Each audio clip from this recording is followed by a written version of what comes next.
ঢাকা বিশ্ববিদ্যালয়ের শিক্ষার্থীরা কিন্তু ধাওয়া দিয়েছে এবং ধাওয়া দিয়ে কিন্তু তারা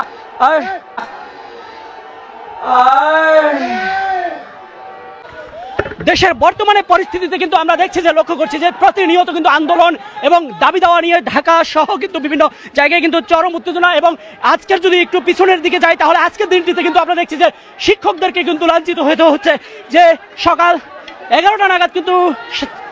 শাহবাগ এরিয়াতে কিন্তু ইত্তেদায়ী শিক্ষকরা যারা শিক্ষক এবং শিক্ষিকা যারা আসছিলেন ডক্টর ইউনূসের বাসভবনের লক্ষ্যে পদযাত্রা করছিলেন তাদেরকে কিন্তু পুলিশের লাঠিচার্জ সহ কিন্তু সাউন্ড গ্রেনেড এবং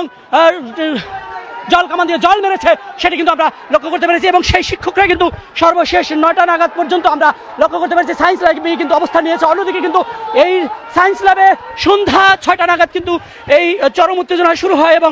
সেটি কিন্তু 7 কলেজের শিক্ষার্থী এবং ঢাকা বিশ্ববিদ্যালয়ের যেই আপনারা দেখতে পাচ্ছেন যে আমরা যদি দুই দিকটাকে দেখানোর চেষ্টা করি তাহলে দেখতে পাচ্ছেন ওই পাশটাই কিন্তু ঢাকা কলেজের সহ 7 কলেজের শিক্ষার্থীরা আপনারা দেখতে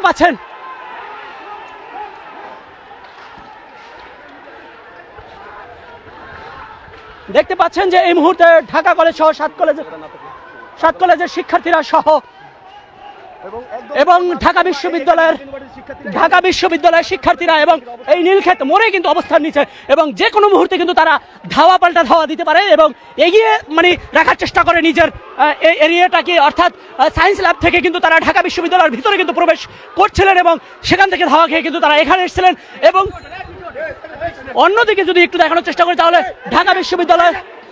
বিশ্ববিদ্যালয়ের শিক্ষার্থীরাও কিন্তু এই মুহূর্তে চরম উত্তেজনা এবং ঢাকা বিশ্ববিদ্যালয়ের শিক্ষার্থীরা কিন্তু ধাওয়া দিয়েছে এবং ধাওয়া দিয়ে কিন্তু তারা